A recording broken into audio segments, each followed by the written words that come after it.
Sessão conjunta do Congresso Nacional promulga a reforma da Previdência. Crédito concedido a brasileiros alcança o maior ritmo de crescimento em 7 anos e isso tem contribuído para o consumo das famílias. Governo do Brasil reconhece a senadora Jeanine Áñez como a presidente interina da Bolívia. Veneza registra maré alta histórica. O avanço do mar já atingiu 1,90 m e é o maior desde 1966. Na série Gratidão, hoje você vai conhecer a história de fé de 2 irmãs em Nossa Senhora do Rossio, a padroeira do Paraná. E viaje junto conosco até a Bahia para conhecer a igreja de São Lázaro e São Roque. Salvador possui vários pontos turísticos religiosos. O JBN de hoje está no ar.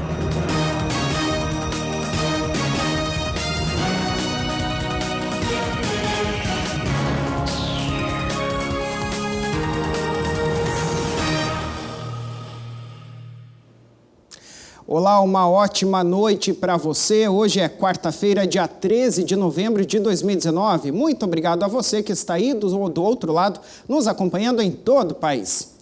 Foi promulgada ontem, em uma sessão conjunta do Congresso Nacional, a Emenda Constitucional 103 de 2019, ou seja, desse ano, que altera o sistema de previdência social e estabelece regras de transição e disposições transitórias aqui no nosso país.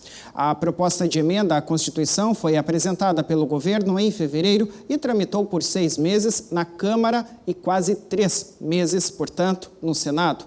O objetivo da medida, segundo o Executivo, é reduzir o déficit nas contas da Previdência Social. O governo espera economizar com isso 800 bilhões de reais durante o período aí de 10 anos. O presidente do Congresso e do Senado, Davi Alcolumbre, classificou o dia como histórico e considerou a reforma da Previdência como uma das mais importantes alterações já feitas na Carta Magna em seus 31 anos de existência. Senhoras e senhores, esta etapa se encerra, mas ainda há muito a se fazer. Precisamos de uma reforma tributária, de uma reforma administrativa e de outras medidas que transformem o potencial do nosso país. E esse potencial seja transformado em resultados concretos para os brasileiros. Faremos essas reformas com a mesma determinação que tivemos na reforma da Previdência. É preciso coragem para reerguer esta nação. O presidente da Câmara, Rodrigo Maia, disse que o Congresso concluiu um ciclo importante a respeito de um tema decisivo para o futuro do país e que a emenda promulgada, aliada a outras reformas como a tributária, reduz desigualdades a taxar mais quem ganha mais. Todos nós precisamos entender que a reforma da Previdência é a primeira nesse objetivo de todos nós. A política é a solução dos nossos problemas. E é aqui nessa casa e naquela casa que nós vamos construir todas as soluções de forma transparente, com diálogo, mas acima de tudo, respeitando, eu não tenho uma cópia aqui, a nossa Constituição. Reformá-la aonde podemos reformá-la. Respeitá-la e protegê-la aonde foi a decisão do constituinte originário. Esse é o nosso papel se queremos e devemos viver numa democracia forte, que aí sim atrai investimentos e a confiança de investidores privados do nosso país e principalmente do exterior, que são muito importantes. O relator da PEC na Comissão de Constituição e Justiça do Senado, o senador Tasso Gereissati, destacou a importância da medida. Ele classificou o tema como um dos mais difíceis, embora fundamentais, para nortear os caminhos do país. É muito difícil fazer um texto em que se equilibre a consciência social que é tão forte dentro deste Congresso, na Câmara, neste Senado, a preocupação com as populações mais vulneráveis num país tão injusto e, ao mesmo tempo, ter em mente a importância do equilíbrio fiscal. Nós conseguimos fazer isso, tenho convicção. O senador Roberto Rocha reconheceu o empenho dos presidentes do Senado e da Câmara, bem como os líderes partidários. Segundo ele, além de promover a justiça, a medida vai garantir a sustentabilidade fiscal da Previdência. No entanto, ele ressaltou que não será apenas a reforma da Previdência que vai resolver os problemas do país. É mais ou menos como se ela tivesse uma função de estancar uma sangria. Tem um foco mais nas despesas, pisa no freio. Claro que por si só não basta, é preciso um tratamento ao paciente. E aí vem outras reformas, como por exemplo, senhor presidente Davi, senhor presidente Rodrigo, a reforma tributária. Essa sim pisa no acelerador, essa sim foca na receita, essa sim promove justiça social. As regras da emenda constitucional promulgada ontem passam a valer imediatamente, com exceção para alguns pontos, como as novas alíquotas de contribuição que entram em vigor somente em 1º de março do ano que vem. A Black Friday deste ano está chegando, será no dia 29, e em 2019 o evento deve se consolidar como um marco para os varejistas aqui do país, trazendo bons resultados a partir de boas ofertas. As lojas já estão preparadas para vender e querem acabar com os estoques. A placa anuncia, está aberta a temporada do Corre-Corre. Os preparativos para Black Friday estão a todo vapor. A injeção de ânimo para os comerciantes vem do saque do FGTS. Esse dinheiro veio para o comércio, né, de certa forma. E a gente também tem uma expectativa muito grande. Acho que também, além do comerciante, do consumidor, né?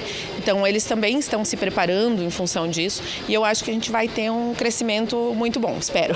A invasão dos preços baixos está próxima e acontece sempre na última sexta-feira de novembro. Este ano, a Sexta-feira Negra vai ser dia 29. A mega promoção é uma tradição americana e faz parte do calendário do comércio brasileiro há bastante tempo.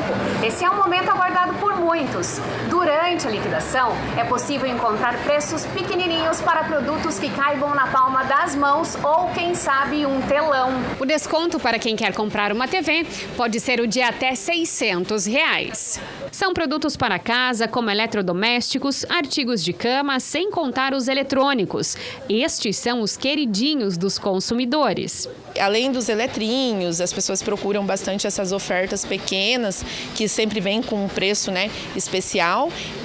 A parte de TV, né, de celulares, os eletrônicos ainda são bem procurados na época da Black. As pessoas ainda esperam, né, que chegue esse momento para estar investindo e comprando no melhor preço. Os descontos em alguns estabelecimentos podem chegar até 80%, mas o advogado explica que é bom ficar atento ao conteúdo nas entrelinhas dos anúncios. As pegadinhas criadas pelo meio publicitário para atrair os clientes existem. O artigo 37 do Código de Defesa do Consumidor diz que a oferta, a propaganda, a publicidade do produto, ela deve ser específica, ela deve ser clara, ela não pode ter nenhum tipo de pegadinha ao consumidor. Ela tem que, na vinculação do anúncio, tem que ser exatamente o que o consumidor chega na loja para comprar.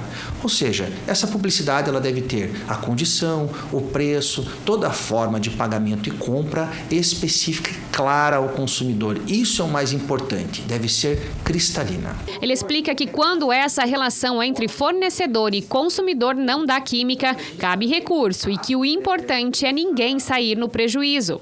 Os direitos e deveres que constam no Código de Defesa do Consumidor são os mesmos, tanto para compras em lojas físicas quanto para as virtuais. O artigo 66, o artigo 67 do Código de Defesa do Consumidor, ele dispõe também que é crime a oferta e a publicidade enganosa. E o consumidor pode tomar os mecanismos legais e viabilizando denúncias ao PROCON, ao Ministério Público, para o seguimento de ações penais contra lojistas que praticam publicidade enganosa ou abusiva. Dúvidas ou informações a respeito do que é garantido por lei podem ser feitas pelo telefone do PROCON de Paranaguá no 3420-6006 ou direto na unidade dentro do terminal. Esse é o exemplo de Paranaguá, no litoral do Paraná, mas todas as cidades têm o seu PROCON também.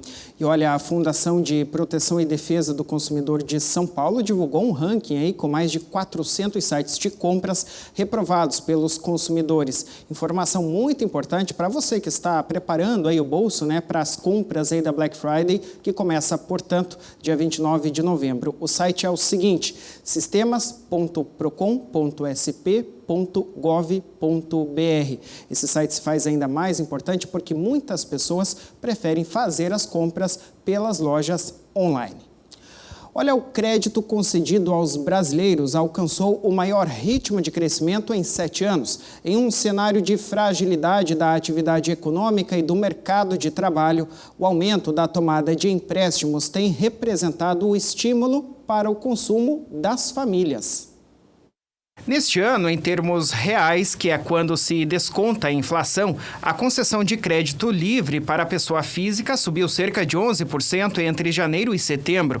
O levantamento foi feito pela Confederação Nacional do Comércio, a CNC, com base nos dados do Banco Central.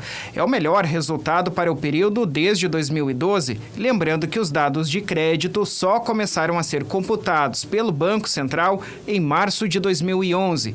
A forte alta na concessão de crédito é explicada por uma recuperação depois de anos de recessão e o baixo crescimento econômico. Nos períodos recessivos, as famílias pararam de tomar empréstimos. Agora, em volume, o crédito já alcançou 1 bilhão e 59 milhões de reais nos primeiros 9 meses do ano, também o melhor desempenho desde 2012.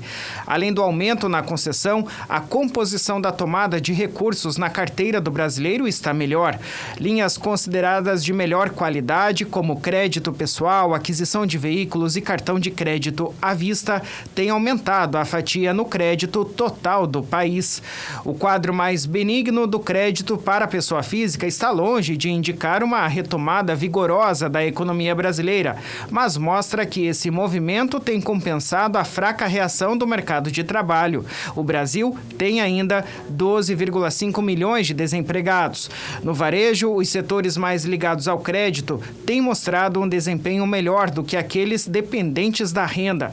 As vendas de super e hipermercados, por exemplo, cresceram 1,2% nos 12 meses entre janeiro e agosto, enquanto as de veículos alcançaram 11,3% e as de material de construção tiveram alta de 3,6%.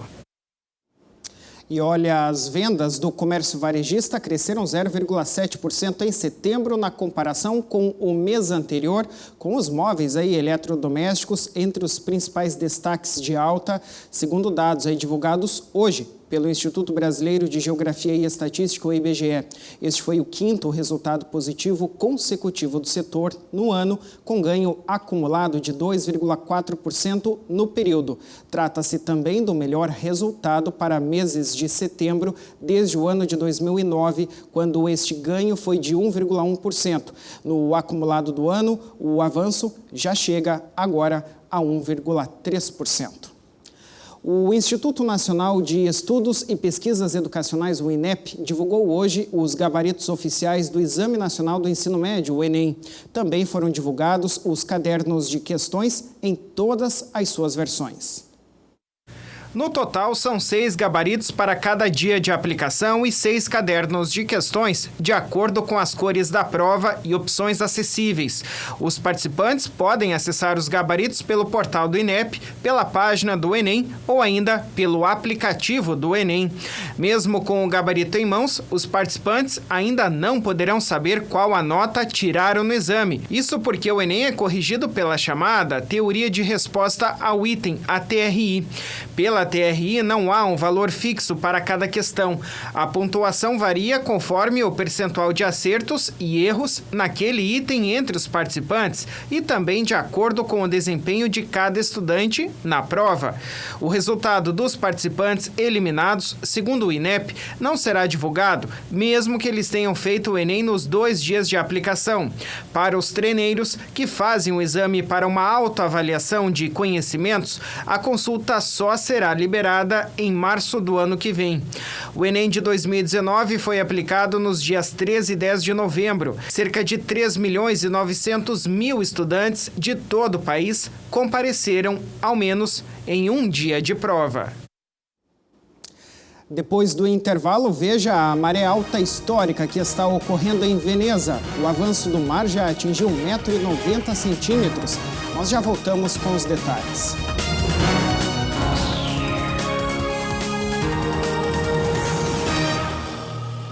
O amor do Pai Eterno está presente em todo lugar. E a missão da AFIP é levar esta mensagem adiante. E tudo isso só é possível graças à nossa união. Reze conosco, ajude a fazer o bem. Faça parte desta família de amor.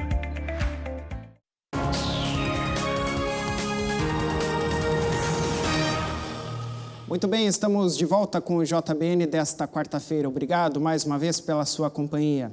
Veneza registrou ontem à noite uma maré alta histórica. Segundo o Centro de Marés da cidade italiana, o auge do avanço do mar chegou a superar 1,90 m. Perto de meia-noite, nesta terça-feira, o Centro de Marés indicava uma altura de 1,87 m, a maior maré alta desde o recorde registrado em 4 de novembro de 1966. O nível das marés é registrado em Veneza desde 1923. O nível de maré de 1,87 m não significa que a cidade esteja submersa sob os quase 2 metros de água. Desta altura, deve-se subtrair o nível médio da cidade, que se encontra entre 1 metro e 1,5 metro. Desta vez, as águas inundaram, por exemplo, o vestíbulo da Basílica de São Marcos, o que é algo pouco frequente. O procurador do prédio, Pier Paolo Campostrini, recordou que em toda a história da Basílica, que foi construída em 828 e reconstruída em 1063 após o incêndio, o vestíbulo só foi inundado em 5 ocasiões. O mais preocupante, segundo ele, é que 3 das 5 grandes inundações ocorreram nos últimos 20 anos, a última, inclusive, no ano passado. O fenômeno da água alta, ou maré alta, costuma inundar as zonas baixas da cidade, em particular a Praça de São Marcos. Na noite desta terça-feira, o fenômeno foi agravado pelo Sirocco, um forte vento saariano. Para proteger Veneza das marés que afetam cada vez mais o seu patrimônio artístico, em 2003 foi iniciada a construção de 78 diques flutuantes, com base no projeto MOSE, Módulo Experimental Eletromecânico. Esse sistema fechará a lagoa em caso de excessiva elevação das águas do Adriático. O prefeito de Veneza, Luigi Brugnaro, tuitou uma mensagem dizendo que a população enfrenta uma maré mais que excepcional e que todos estão mobilizados para trabalhar com a emergência. Também, segundo o prefeito, hoje foi pedido o estado de catástrofe natural porque os custos por conta dos danos serão provavelmente significativos e se espera que o nível da água continue subindo nas próximas horas, pelo menos. Talvez essa alta frequência aí da subida da maré em Veneza esteja aí no aquecimento global a explicação, né? Não se sabe, estão estudando. Depois da renúncia de Evo Morales e de ele ir para o asilo no México, o governo brasileiro reconheceu hoje a senadora Jeanine Áñez como a presidente interina da Bolívia. A parlamentar de oposição a Evo Morales já havia reivindicado o cargo logo após a renúncia dele no domingo. No Twitter, publicado na madrugada de hoje, o governo brasileiro congratulou a senadora Jeanine Áñez por assumir constitucionalmente a presidência da Bolívia e saudou a sua determinação de trabalhar pela pacificação do país e pela pronta realização de eleições gerais.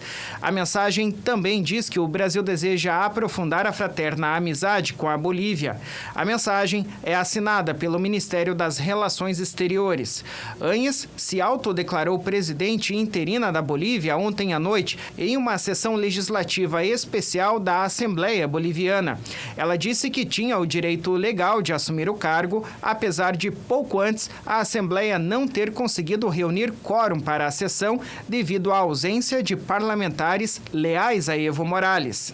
Aquí se está frente a una sucesión presidencial originada en la vacancia de la presidencia del Estado, ante la ausencia definitiva del presidente y del vicepresidente, lo que significa que, conforme al texto y sentido de la Constitución, como presidenta de la Cámara de Senadores, asumo de inmediato la presidencia del Estado prevista en el orden constitucional y me comprometo a asumir todas las medidas necesarias para pacificar el país.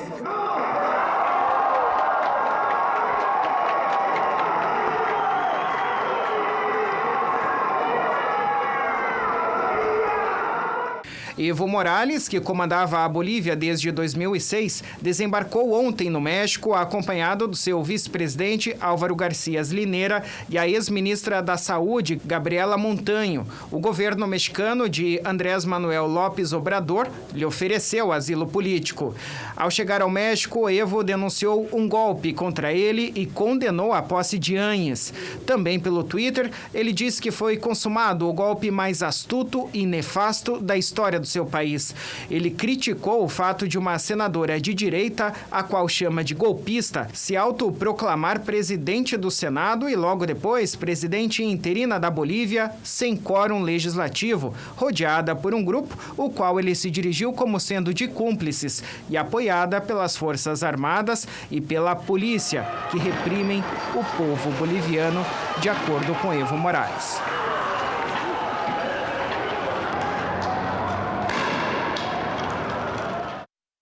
Situação segue polêmica na Bolívia, né? De volta ao Brasil, a gente fala de boa ação. Doar é um ato de amor ao próximo, concorda comigo, né? E foi pensando nisso que a Polícia Rodoviária Federal de Goiás resolveu promover uma campanha de doação de sangue para ajudar crianças em tratamento contra o câncer. Veja que bela iniciativa. O Pedro Henrique Rabelo mostra pra gente. A campanha Policiais contra o Câncer Infantil começou aqui em Goiânia em 2014 e agora ganhou o Brasil inteiro. O objetivo da polícia, quando essa campanha foi iniciada, foi exatamente mostrar o lado social, o lado de inclusão social que a própria polícia tem com a sociedade. O nosso trabalho em si não é apenas combater a criminalidade, os problemas do trânsito. E como é uma polícia comunitária, uma polícia social, entendemos que essa seria um bom momento para que nós pudéssemos ter esse trabalho. O projeto tem como objetivo ajudar um hospital de Goiânia, referência no tratamento contra o câncer no país, que atende cerca de 500 crianças por mês. As crianças vêm para cá, os adolescentes vêm para cá, são assistidos pela unidade hospitalar, mas eles precisam voltar para casa com uma certa condição de dar acompanhamento adequado. Nesse caso, neste ano, a polícia, além de solicitar da comunidade de todo o estado e do país, já que é uma campanha nacional, para comparecer nas unidades de saúde e fazer doação de sangue, aqui para Goiás, a nossa ideia é recolher suplemento alimentar para abastecer essas crianças durante o seu período externo aqui do hospital. Sangue e plaquetas são fundamentais para o tratamento da doença e a campanha se torna essencial nesta época do ano em que o movimento de doadores diminui bastante. É importante essas iniciativas, essa campanha, para a gente estar conseguindo repor o nosso estoque nesses períodos críticos, que são principalmente o fim de ano, novembro e dezembro, e julho. Infelizmente, não são todas as pessoas que podem colaborar. Por isso é importante ficar atento a todas as informações, seja para a doação de sangue ou de plaquetas. A doação de sangue ela é de 18 a 69 anos, a pessoa precisa estar bem, saudável, e vai passar por uma entrevista com o enfermeiro ou biomédico e vai realizar a doação de sangue. A doação de plaqueta ela muda um pouco aqui na nossa instituição, que a pessoa tem que ter feito uma doação de sangue prévia, para a gente ver a sorologia desse doador, e a gente tem que fazer a contagem de plaquetas. Aí o peso para a doação de sangue é 50 quilos, mas para a doação de plaquetas já é 60. Então ainda tem essas coisas a mais. Além do peso, a contagem de plaqueta dela tem que ter uma contagem boa para a gente realizar o procedimento. Para participar, basta informar os dados pessoais apresentando um documento com foto. Depois de passar pela triagem com o especialista, se tudo estiver ok, a pessoa já é encaminhada para a doação, que com certeza vai ajudar uma criança que precisa muito. Todos nós podemos ajudar a quem precisa. Basta você colocar como meta e cumprir. Para ajudar essa campanha da Polícia Rodoviária Federal e também a muitas crianças que precisam, eu decidi representar a TV Pai Eterno e ajudar a elas. Sangue e plaquetas podem salvar muitas vidas. A sua vida está boa, está tranquila, está agradável? Vamos fazê-la igual a dos outros também. A sua ajuda vai ser fundamental para que a gente possa mudar um pouquinho dessa situação, dessa condição ruim que muitos vivem.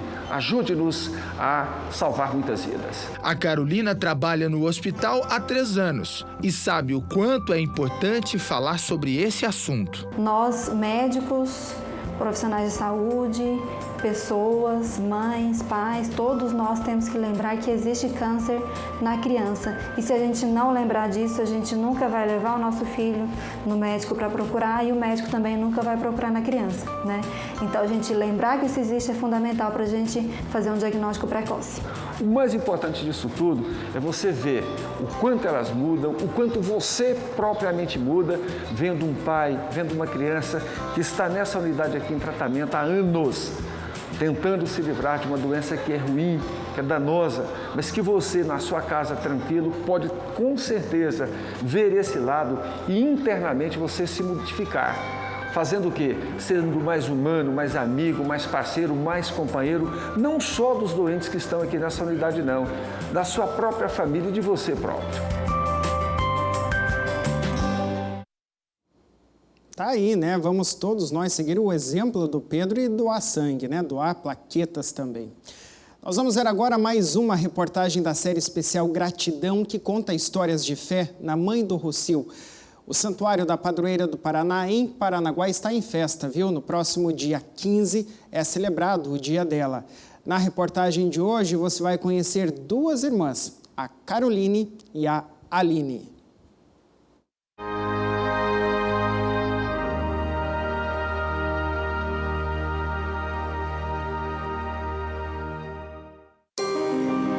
A fé e a devoção a Nossa Senhora do Rossio é algo que transcende entre as irmãs Aline e Caroline Vapnik. A Carol teve a graça de nascer no dia 15 de novembro, no horário que acontecia a procissão em direção à Catedral Diocesana.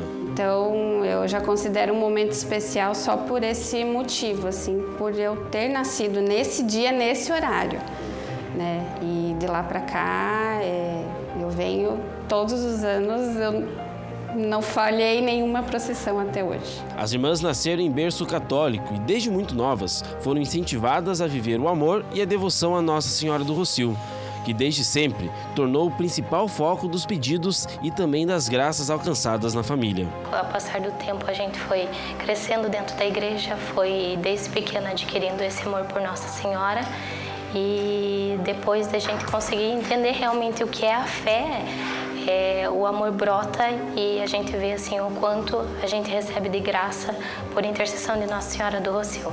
Em 2011, a Carol passou pelo episódio que até então mais marcou a sua vida. No dia 21 de julho, decidiu tomar um caminho alternativo à rota que ela fazia todos os dias para ir ao trabalho. Eu deveria passar pela lateral ali da trincheira da Roque Vernalha e eu passei por baixo.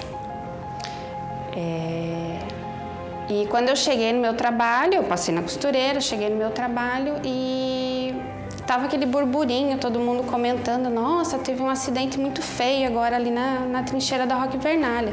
Falei, gente, eu acabei de passar por ali, eu não vi nada. Só que eu só fui me dar conta do que tinha acontecido, na verdade a minha ficha só foi cair no dia seguinte, quando eu estava acompanhando a reportagem da TV, no jornal. E eu, olhando a imagem que eles estavam mostrando da câmera de segurança que tinham apurado do acidente, eu vi meu carro passando embaixo da trincheira exatamente no momento do acidente. Então, assim, na hora foi um susto tremendo. Eu me lembrei de toda a cena, vendo a imagem na TV, eu lembrei de toda a cena que eu estava dirigindo o meu carro. Eu lembrei de tudo, eu lembrei da caminhonete passando, eu lembrei do ônibus, o carro que estava indo na minha frente. E se eu tivesse feito a conversão à direita naquele dia, eu que teria sido atingida pelo caminhão que caiu. Então, para mim, esse episódio não vai sair da minha cabeça. As irmãs acreditam que tudo na vida existe uma resposta e um motivo. Na vida de fé delas não é diferente. Em 2014, a Aline aceitou um convite muito especial e que transformou a sua vida, o de ser ministra da Eucaristia. Dali em diante, eu tive a certeza absoluta. Foi ela que me escolheu, eu não posso sair desse caminho. É o momento que eu tenho de agradecer, né, com o pouco que eu posso fazer, que é doar o meu serviço, que é estar ali, servir a igreja e ajudar o quanto eu puder. E a minha vida hoje em dia é viver no Rossio. Eu moro aqui perto, mas eu moro mais aqui do que na minha casa. E o que eu fui chamada, porque eu sei que ela escolhe, né? Ela escolhe a gente, ela capacita.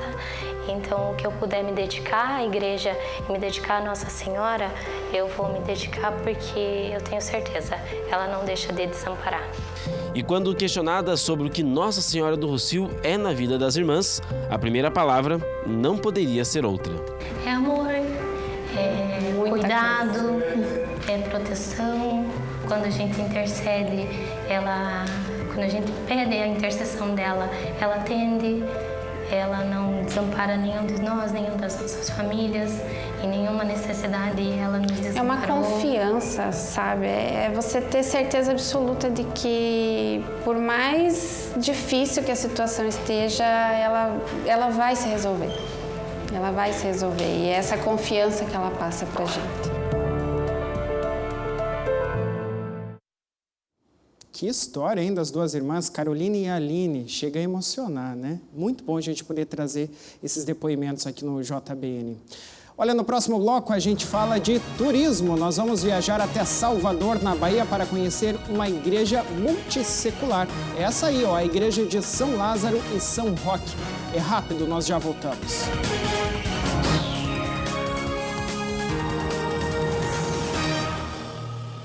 O amor do Pai Eterno está presente em todo lugar, e a missão da AFIP é levar esta mensagem adiante. E tudo isso só é possível graças à nossa união. Reze conosco, ajude a fazer o bem. Faça parte desta família de amor.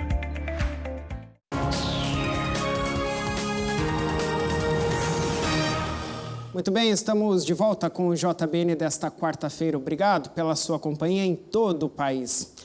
A gente viaja agora até Salvador, na Bahia. Olha, são vários os pontos turísticos religiosos na cidade baiana. Um deles é a igreja de São Lázaro e São Roque. E eu te convido a conhecer agora mais esta casa santa e multissecular aqui do nosso país. Confere aí.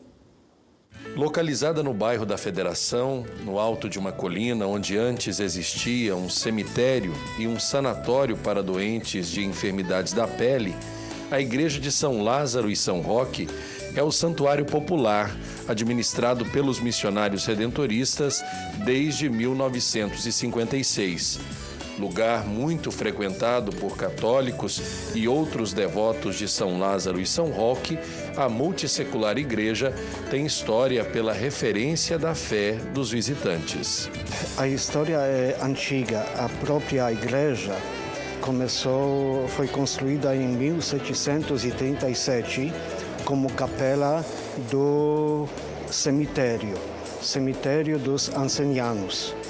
Ao redor desta igreja era cemitério. O lugar primeiro foi administrado pelos redentoristas holandeses e atualmente são os redentoristas da vice-província da Bahia, de origem polonesa, que atuam no local. A igreja faz parte da paróquia da Ressurreição do Senhor, do bairro de Ondina, em Salvador. A presença dos redentoristas começou em 1956, com a chegada dos missionários holandeses redentoristas para a Bahia. E nós, continuando esta tradição, nós queremos evangelizar baseando-se na religiosidade popular do povo baiano.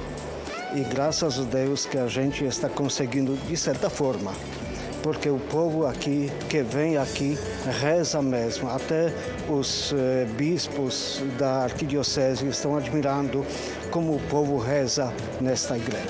No alto da estrada de São Lázaro, a pequena construção se destaca no cenário do morro. As pessoas participam das celebrações vestidas de branco, pedindo paz e purificação. O grande número de fiéis que aqui frequentam diariamente fazem da igreja um lugar reconhecidamente sagrado, não só para católicos. Que a igreja de São Lázaro e São Roque é considerada pela população como santuário não proclamado oficialmente, mas considerado sem papel até pelos bispos da arquidiocese, porque aqui o povo que considera este lugar como sagrado. Aqui que vem pagar as promessas, fazer as promessas, inclusive esta sala é cheia dessas promessas. E nós, como redentoristas, já que a gente está atendendo os santuários, então a gente acolhe todo mundo com esta religiosidade popular como o povo traz para cá. Uma característica forte do lugar é o sincretismo religioso. Católicos e membros de religião de matriz africana convivem em harmonia na manifestação de sua fé.